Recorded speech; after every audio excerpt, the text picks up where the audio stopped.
Do you know he's totally a piece. any relationship with Bobby Kelly? I've met him a couple times. I know him. Yeah. I think he would know who I am, but no, we're not like friends. We don't hang out, but like I know Verzi hangs with him, and He'll know who you are. But I'll go. Table. I'll go. You know, Mike Young. He's coming to the shop. No, I mean maybe. I don't know. But that's about. I want to be his friend. He's hilarious. He's my number one best friend. He's the best. But why was I bringing Bobby up? I was going to tell you something about Bobby, and I can't remember what the hell I was going to say. Doesn't matter. Oh, yeah, I don't. Nicer than Steve Simone? No, definitely not. In fact, difficult to be friends with. Yeah. Bobby. He's it's like having a angrier wife. It's so what it's like. Yeah, I saw him and Ari Shaffir planning a trip together when I was in New York. They were like planning a trip. We were all at the same table. Yeah. Yeah. And they're talking about where they're going to go and who's going to get the cigars and who's going to smuggle what. So that made me mad because Bobby and I really are best friends. Yeah. And our families go on vacation together. And then he's like, dude, I'm going to Miami. And I go, oh, maybe I'll come down to Miami. Well, I'm going to Miami. And then me and Ari are going to Cuba. And I go, well, how did I? You won't go to Cuba. I absolutely would go to Cuba. You wouldn't even take the time off. You won't go to Cuba. Okay. So I'm not going to Cuba. So now I'm mad at him and jealous that him and Ari Shaffir went to Cuba. Yeah. Oh, they went? And they went. And while they were there was a blackout. And was it a storm or was it? No, it was the hurricane. It was the hurricane. Oh, the hurricane. Yeah. Of course. And now they're stuck there. There's a hurricane. They have no power. And I go, good. I hope you're fat and sweating while you're there. I hope it's miserable. Yeah, They had a good time. I watched them planning that. Yeah. Yeah. We were at the cellar in New York. Just all a bunch of comics hanging out. And I'm like, what are you guys talking about? Yeah. The fact that Ari even knew about Cuba shocked me. He had like connections over there. Ari knows everything. Ari is the most well-traveled out of all of them. He is, yeah. But he also is the most adaptable. You can drop Ari Shaffir in India or in Africa and he'll be fine. Whereas like I would stick out in any other country. You put me in Europe, I can get away with being in Europe. But anywhere else, they're gonna be like, that's a fat American. You know, Ari. You're sticking out in Norway. Yeah. Ari is just change hats. Yeah. Once he changes hats, nobody knows who he is. That'd be his movie. Yeah, you want a movie for yourself? Drop yourself in any place. Any place. And there you go. Yeah. This is Mike Young who's here with us. Mike is going to be at the Funny Bone, which is formerly what was it? Improv in Ybor City. That's tonight only. Yep, one night only. You, Steve Simone, and who's the broad? Me, Steve Simone, and Lace Larrabee. Do you know her? I don't. You're gonna like her. I would imagine. I would imagine you guys. Does she like to be called a broad? Yeah. She actually doesn't mind at all. See? She can hang with the fellas. I knew she would. Yeah, she's funny. So we're here on the rock comedy tour. Yeah. Now, what is that? What rock comedy? You mean just like it's edgy comedy, or is there some sort of rock music involved in this? Okay, you ready for the story? Yeah. Okay. So Dan Gilbert, who owns the Cleveland Cavaliers, Rocket Mortgage, Quicken Loans, his company was sponsoring this tour. This originally was the Rocket Comedy Tour. 25 cities, sponsored by a mortgage company. I went on and did a show for 120 Rocket leaders before we launched the tour, and I offended somebody. I offended somebody in HR, and they came to me after. They go, Mike, we're changing the name. Oh, really? You got the deal. Go have a great time. But Rock family of companies still owns Rocket Mortgage, but they changed the name because they were afraid I could potentially bring down the publicly traded company. God. How bad was the joke? I can't say it because you told me I can't curse. But you can't curse, but you can dance around it. I'll dance around it. It's about the bit is that I dated a girl from another country and all she wanted was a green card. Yeah. I said the sex was unbelievable. I said you sleep with someone who's afraid of being deported. It's the greatest sex ever. That's good. And I basically said passport sex. Yeah. And it's a hitter.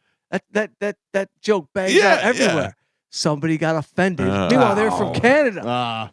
They weren't even looking for a green card. Yeah. Wait until we take them over. Canada. We're taking them over. Let's go. Isn't that weird how people can affect things now just by it ripple affected? But I don't understand. I've never been. How is it that I'm so perfect that I've never been offended by anybody, that I've never same here? Or if I don't like something, I just don't just walk away from it. And you have to know that you're going to a comedy show. You're not going to agree with all the jokes, and it's jokes. It's amazing to me people who get offended by jokes. It's not just that. In the 20 years of doing this on the road, it's never happened. I've never seen anybody like, who's the sponsor behind this tour? Yeah, right. We will bring them down. It's never happened. No. So I understand because they are a public company, Right. and they still gave us the deal to go on tour. And That's pretty cool, And though. I got to build a brand, so I'm building this rock comedy brand, and I'm bringing in all the best comics: the Bret Ernst, the Right. Butch Bradley, Steve Simone, the Lace Larrabees, Verzi. You know, so I get to go with my friends and just have the best shows. Well, that was the other thing that I noticed, that like when I didn't know who you were, we didn't know each other. I look at who you're with, because a lot of times these guys will roll through, hey, we're bringing the one night show here, and that night stinks. It's one guy who's okay, and then two guys who are even worse. And you're like, nah, that's terrible. But I saw that you're with all these other good comedians. I'm like, this must be quality. It's the best tour because it's luckily we have a sponsor, so we have a budget, Right. and so I'm able to bring guys like Bret Ernst and Bobby Lee and banging comedians that are all at that level. Like, we can't afford Sebastian anymore. No, he doesn't call me either. You know what I mean? Do you know when's the last time you talked to him? I actually do talk to Sebastian. Yeah. He's in my new movie. Really? He cameoed. What is the new movie? I got a new movie called Stealing Jokes. It's out right now. Okay. Well, see, you need to tell me about this. I thought you knew. No. Yes. We do no preparation on this show. Oh, that's great.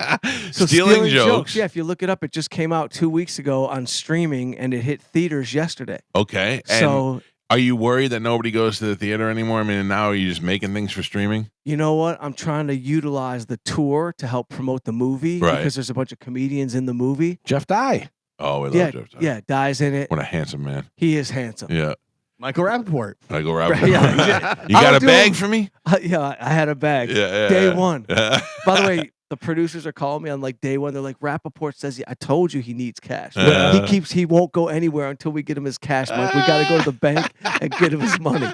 He don't move without the 10,000. That's awesome. I love it. Yeah. So Stealing Jokes is available on streaming now? Yep. It's on Amazon, Apple, all streaming platforms now. And it's actually coming, like, it'll play in the Paragon Theater in Coral Springs on Friday. Right. And it'll be, it's hitting all the Imagine theaters. And I have to tell you, it's brand new. Built the theater upstairs so I don't have to go to the movies anymore, because I hate teenage kids. It's the only group of people that I had. I don't mind any race or I just hate teenagers. So, and I have one, a teenager. Yeah. So he's not allowed in the theater. No, he's not allowed in the theater at all. But seriously, it's a shame, because I used to work in a movie theater when I was a kid. I loved going to the movies, and now it's just become like we don't do it anymore. And I feel like all these movies that could have potential to have been get my attention and get other people's attention go by the wayside now, because nobody's going out to the theater. That's exactly what happened, and I'm hoping, like, I went and saw. But it could live. It doesn't have to go. It doesn't have to be a theater smash. I mean, who do you go to the theater for?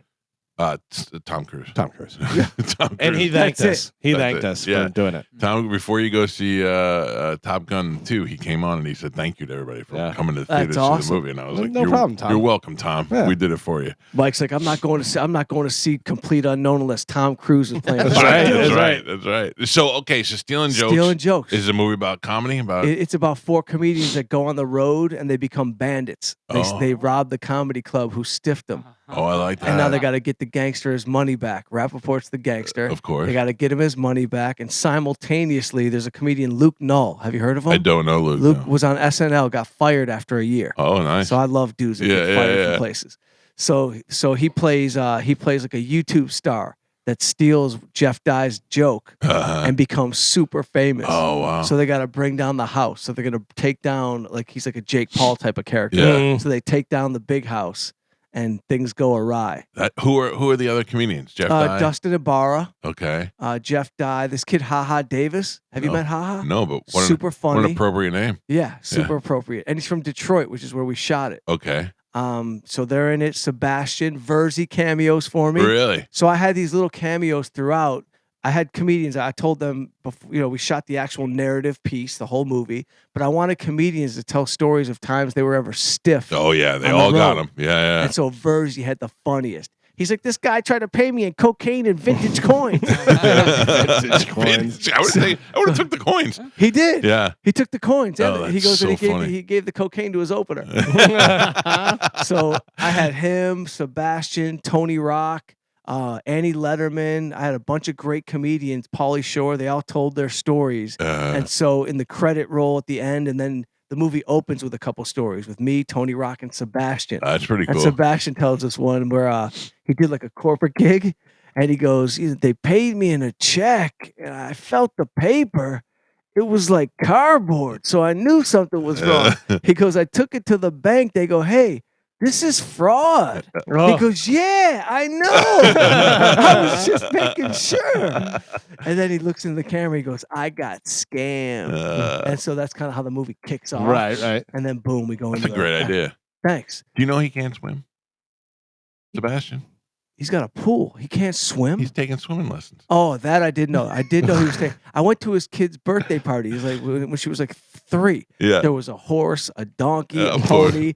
This kid, he's doing it big. Yeah. He is doing it big. We had heard the rumor, not that he didn't grow up he grew up in Chicago, right? Yeah. So he didn't grow up in an area where everybody was swimming all the time, and he never actually learned how to swim. But the most amazing thing was not that he couldn't swim, but he's shocked and surprised that people know how to swim. Like we had other comedians say, and he looked at me and he goes, "You can swim?" And to me, that's one of my favorite things: is looking at somebody, him just being bewildered and going, "But you can swim?" I will say this about Sebastian, man. He has not, you could say what you want, but this has been the guy from day one that I met to this guy. Yeah. He lived in a tiny 1-bedroom, but when you walked in, it looked like it was a drug dealer's house. Oh, yeah? Everything was gold. The bed was perfectly made. The couch was green. Yeah. You know what I mean? He already kind of had this vision for himself, and he just stuck to it. We were trying to think yesterday about comedians who've done this show who are just super famous now. Guys we had in studio will never get back. Sebastian, I feel like if Sebastian was doing 2 dates here and he was here for a couple of days, we can get him in. Like he's because he'll call in. He's been cool. Yeah. I feel like Kevin Hart, we had in. We'll never get Kevin Hart. No. Never. The only way we're getting Kevin Hart is if it's in a 5-minute radio tour where he talks to 300 radio stations that morning. It's the only way. Kevin Hart came in. Mike didn't know him. Yeah. I had to convince him to have him on. I go, no. He's funny. He's a becoming guy. He's funny. And he came in and just it was hilarious. Then just skyrocketed after that. Yeah. I think we Good eye. helped. Yeah. Oh yeah. It was after our show that really took off. Really opened doors for him. Yeah. And then He's Sebastian, doing pretty good, that Kevin Hart. Yeah, Kevin. I think he's gonna make it. Yeah. And then Sebastian, and then like Bert and Segura and those guys, like all these guys who couldn't move tickets and now are just worth millions of dollars. It's so crazy. It's crazy. Bert was on my Young American Comedy Tour. Oh, really? Yeah. And so we had a Young American Comedy Tour that I just made up out of thin air. And Bert was the first one to like leave the tour and start headlining. And I remember like checking the money. Like I was like, how much? I wonder how much he gets paid like by himself. He was only getting $2,500 for the weekend. Oh, that's right? great. I was paying like $1,800 off the Young American Tour. Yeah. And I was like, oh my God, I've been overpaying all my comedians.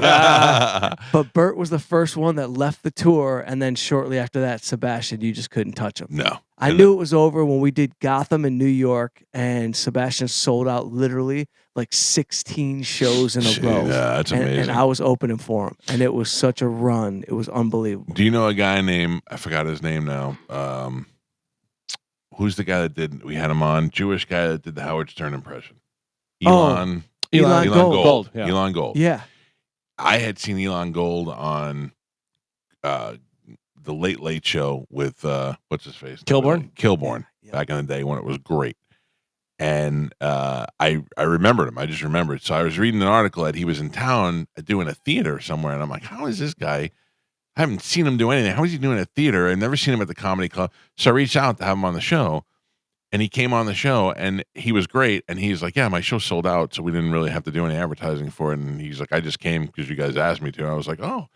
And I go, how are you sold out? And he's like, Jews. He's like, Jews. He goes, when the Jews know a funny Jew is coming to town, they call all the other Jews around, and the show's always sell. He goes, I sell out everywhere. It's all Jews. I said, that's interesting. Then I think Sebastian got the same kiss with the Italians. Yeah. Once he broke through with the Italians, now all the Italians love him. Let me tell you something. I opened for Sebastian in Providence, Rhode Island, the home of the Italians. Yeah. Right? So I go there, and I get a phone call from an Italian guy in L.A. He goes, listen, my cousin wants to go to the show. He already bought tickets, but he doesn't go in the front door. Can you get him in the back? I'm not kidding. He goes, but can you get him in the back door? I go, listen, bro, I can never bring this to Sebastian. Right. I'm not even bringing this up. I'll see what I could do. You'd be doing a big favor if you get my cousin in the back door. He's got 10 people. I go, you want me to get 10 people in the back door of the Providence Ice Arena? So I go to the security guy. I go, listen, man, this is gonna sound crazy, but there's this guy in the area who says he doesn't take front doors. He only goes in the back. So I tell him the name. He goes, Johnny blah blah blah from the porn. He goes, the porn king of the Eastern Seaboard. He goes, of course he can come in. I got 10 dudes in the back door. By the way, to this day, Sebastian has no idea, no clue it even happened. Yeah, he was in his room. It's better he doesn't know. Crudité. Yeah. Mike Young and Steve Simone and Lacey Larrabee. Lace Larrabee. Tonight at the Funny Bone in Ybor City. What time? 7 o'clock. 7 o'clock. You can go to I would assume it's funnybonetampa.com. Yeah, the website. TampaFunnyBone.com. Yeah. Show up, walk up. Go check it out if you're looking to go see. Go through the back door. Yeah. Tell them you're the porn king of East Rhode Island. Tonight at the Funny Bone in Ybor City. Great to have you on, man. I'm glad you made it in here. I'm glad we got a connection. And what do I do? Just submit my script to your production company? Send me your script, Mike.